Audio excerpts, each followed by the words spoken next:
గురుగారు నమస్కారం. శ్రీమాత్రే నమః. గురుగారు మార్చి నెలకి సంబంధించి గ్రహస్థితులు కానీ లేకపోతే ద్వాదశ రాశుల యొక్క గ్రహస్థితులు ఎలా ఉన్నాయి? తప్పకుండా అమ్మ. ఫస్ట్ ఆఫ్ ఆల్ ఏంటంటే జీవకారకుడైన గురువు, గురుబలాన్ని ఇచ్చే గురువు మేషరాశిలో ఉన్నారు. మీనంలో రాహువు, కన్యారాశిలో కేతువు, కుంభరాశిలో శని యొక్క సంచారం జరుగుతుంది. ఇవి స్టాండర్డ్గా ఉన్నాయి, ఇవి ఎక్కడ కదలట్లేదు. మనకి మూవ్ అయ్యేటువంటి ప్లానెట్స్ ఏమిటి అని చెప్పి చూసుకున్నట్లయితే రవి కుంభంలో ఉండి 14వ తేదీ మార్చి నుంచి మీనంలోకి మారుతారు. అంటే రవి రాహు కలయిక జరగబోతుంది. అదేవిధంగా రవి ఈ మాసం అంతా కూడా ఆల్మోస్ట్ ఒక 20 రోజుల పాటు శనిని కంబస్ట్ చేసుకున్నాడు. ఇది చాలా ముఖ్యమైనటువంటి అంశం. అదేవిధంగా మకరంలో కుజుడు శుక్రుడు ఉంటూ ఈ యొక్క శుక్రుడు 7వ తేదీ నుంచి కుంభంలోకి మారుతున్నాడు. బుధుడు రవి శని కలిసి ఉండి ఈ బుధుడు కూడా మనకి 8వ తేదీ నుంచి మీనంలోకి మారుతూ అతను 26వ తేదీ వరకు ఉంటాడు మీన రాశిలో. అంటే దాదాపుగా 8వ తేదీ నుంచి 26వ తేదీ వరకు మీనంలో మనకి బుధుడు నీచబడి ఉంటున్నాడు.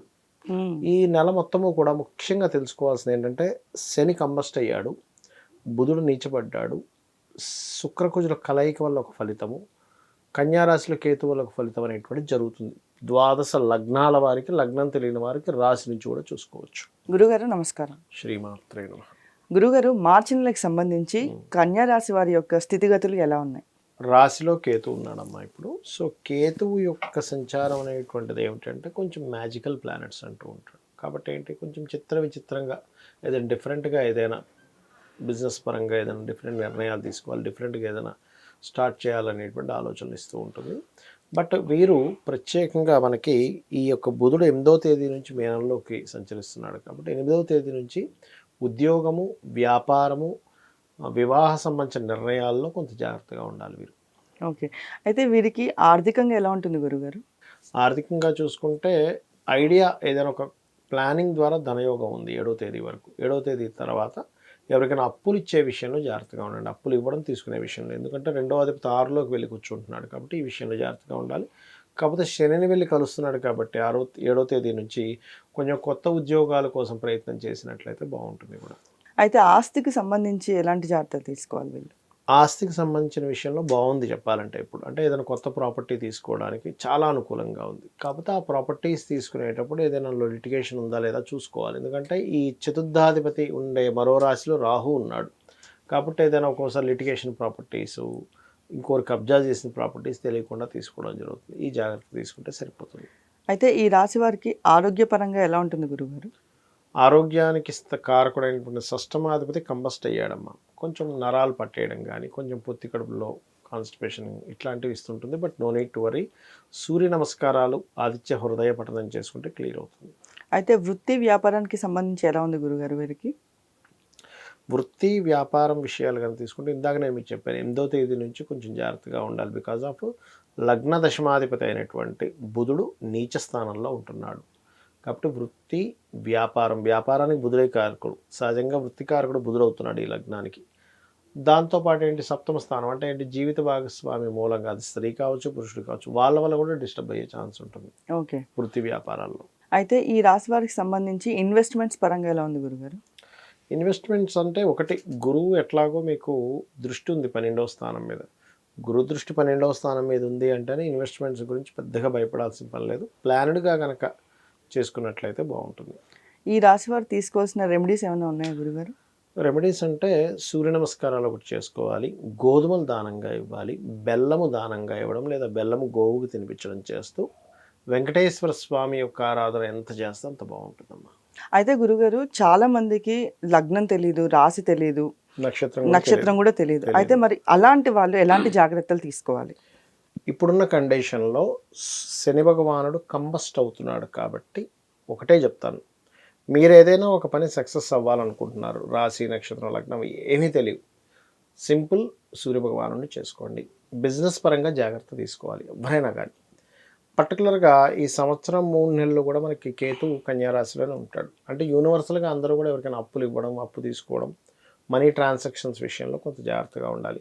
కమ్యూనికేట్ చేసేటప్పుడు కొంత జాగ్రత్త వహిస్తూ ఉండాలి ఈ సమయంలో పర్టికులర్గా. ఓకే, అది బాగా గుర్తుపెట్టుకోండి. అండ్ అదేవిధంగా మరొకటి ఏంటంటే వివాహ సంబంధించినటువంటి ప్రయత్నాలు చేసే వాళ్ళు కూడా కొంత జాగ్రత్త వహించాలి ఈ నెలలో పర్టికులర్గా. అయితే ఇప్పుడు ఏమీ తెలియనప్పుడు రెమెడీస్ కూడా ఎట్లా చేసుకోవాలని అడుగుతూ ఉంటారు. అవును. ఇక్కడ శని భగవానుడు అందరికీ కర్మకారకుడే. మీకు లగ్నం తెలిసినా తెలియకపోయినా ఎవరికైనా కూడా అందరికీ కర్మకారకుడు ఎవరు, యూనివర్సల్గా కర్మకారకుడు ఎవరంటే శని భగవానుడు. ఆయన స్ట్రక్ అయి ఉంటాడు ఈ మంత్లో చాలా మటుకు. అందుకని ఏం చేయాలి అంటే సింపుల్గా శాస్త్రం ఏం చెప్తుంది, ఎవరి ద్వారా కంబస్ట్ అయ్యాడో అస్తంగత్వ దోషం ఏర్పడిందో వారిని మీరు ఆరాధన చేయాలి అని చెప్తారు. అంటే సింపుల్ ఎగ్జాంపుల్ ఎలా అంటే ఇప్పుడు చూడమ్మా, ఒక కుర్రాడు బైక్ మీద వెళ్ళిపోతున్నాడు, ట్రాఫిక్ అతను పట్టుకున్నాడు, నీ లైసెన్స్ ఏవి, నీ ఆర్సీ ఏవి అని అడిగాడు. అప్పుడు ఎవరిని వేడుకోవాలి? పట్టుకున్న అతను, అయ్యా నేను ఇంట్లో మర్చిపోయాను, నేను ఈసారి అలా కాకుండా చూసుకుంటాను, ఏదో దానికి సంబంధించినటువంటి పెనాల్టీ కట్టడము. కొంతమంది వదిలిపెట్టరు, పెనాల్టీ కట్టాల్సింది మర్చిపోతే తీసుకురా, లేకపోతే పెనాల్టీ కట్టండి, లేకపోతే లేవు పెనాల్టీ కట్టితే పట్టుకున్న అతను వదిలేస్తాడు. అలాగే సూర్య భగవానుడు కర్మకారకుడైన శనిని పట్టుకున్నాడు కాబట్టి ఇది ఖచ్చితంగా చేసుకోవాలి అందరూ. అదొకటి. మీనరాశిలో రాహు సంచారం జరుగుతుంది కాబట్టి నేను చెప్పేది ఏమిటంటే పితృదేవత ఆరాధన ఈజ్ మోస్ట్ ఇంపార్టెంట్ ఇప్పుడున్న కండిషన్లో. ఓకే, అది ఖచ్చితంగా చేసుకుంటూ ఉండాలి ప్రతి ఒక్కరు కూడా. అదొకటి. అండ్ అలాగే ఈ ఆయిల్ బిజినెస్ చేసేటువంటి వారు, ఐరన్ బిజినెస్ చేసేటువంటి వారు మరింత జాగ్రత్తగా ఉండాలి. ఎందుకంటే ఆయిల్కి ఐరన్కి శని కారకుడు. అదేవిధంగా షేర్ మార్కెట్స్లో కూడా, షేర్స్లో కూడా ఐరన్ ఆయిల్ లాంటివి కొంటుంటారు ఇటువంటి విషయాల్లో. ఎందుకంటే నువ్వులు, ఐరన్, ఆయిల్ అంటే ఏదైనా సరే ఇనుముకు సంబంధించినటువంటిది. అలా అని చాలామంది తెలియక ఏం చేస్తారంటే కారు కూడా ఇనువండి అంటారు. ఇక్కడ కారుని ఇనువుగా తీసుకోకూడదు. కారు ఒక కంఫర్ట్ని ఇచ్చేది. చాలామంది ఏమంటుంటారంటే, నన్ను ఏమడుగుతుంటారంటే, ఏమన్నా నేను ఇనప బిజినెస్ చేయొచ్చా అంటే, ఇనప బిజినెస్ అంటే ఏం చేస్తారంటే కార్లు అంటారు. కార్లు ఇనప బిజినెస్ ఏంటయ్యా, నువ్వు ఐరన్ అమ్మేది అయితే ఇనప బిజినెస్ అవుతుంది, కార్ ఇనప బిజినెస్ అవ్వదు, శుక్రుడికి సంబంధించిన బిజినెస్ అవుతుంది అంటే వాళ్ళ ఉద్దేశం ఏంటంటే శనికి సంబంధించిన బిజినెస్ కదా అనుకుంటారు. అలాంటి అన్నింటిలో ఐరన్ ఉంటుంది. అన్నీ శనేనా కాదు కదా, ఇల్లు కడితే కూడా అందులో కూడా ఐరన్ ఉంటుంది.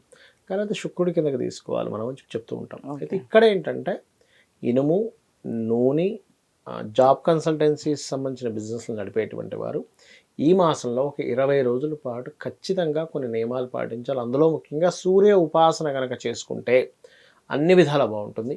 దీంతోపాటు గోశాలకు వెళ్ళి గోవులకి గోధుమ రవ్వ ఉంటుంది, గోధుమ రవ్వ తినిపిస్తూ ఉండాలి. అయితే ఇక్కడ ఎంత ఏంటంటే మనం ఈ గోచార ఫలితాలు ఎంత చెప్పుకుంటున్నా మీ పర్సనల్ చార్ట్ అనేది ఒకటి ఉంటుంది, గుర్తుపెట్టుకోండి. మీ పర్సనల్ చార్ట్లో ధనాధిపతి మహాదశ అద్భుతంగా ఉంది, మీకు ఈ గోచార ఫలితాలు 5 to 10%. అది ఇంకా ఆ యోగం ఇచ్చేస్తుంది. ఇప్పుడు ఎందుకంటే మనం చూడండి, 10 షాపులు ఉంటాయి, అన్ని షాపులు బాగానే ఉంటాయి, కానీ ఒక షాప్ అద్భుతంగా నడుస్తూ ఉంటుంది. ఏమిటి ఈ మెటీరియల్ ఈ షాప్లో ఉన్న మెటీరియల్ ఈ షాప్లో లేదా, బట్టలు ఉన్నాయి, అంతకంటే ఇంకా అద్భుతమైనవి ఉంటాయి, వాడికి నడదు. అదేమిటండి అంటే వాళ్ళ గ్రహస్థితి అలా ఉంటుంది, వాళ్ళు సిస్టమేటిక్గా ఉన్నా సరే కొన్నిసార్లు వాళ్ళకున్నటువంటి జన్మజాతకంలో ధనయోగమో, ధనహీనత యోగమో, ఆ రోగం వచ్చే యోగము, లేకపోతే రోగం నయమయ్యే యోగము, ఇన్వెస్ట్మెంట్ చేస్తే అద్భుతంగా వచ్చే యోగం, ఇవన్నీ కూడా మీ జన్మజాతకంలో ఉంటాయి. అవి తెలుసుకొని అడుగు ముందుకు వేయాలి, అన్ని విధాలు బాగుంటుంది. ఇది శ్రీమాత్రే నమః.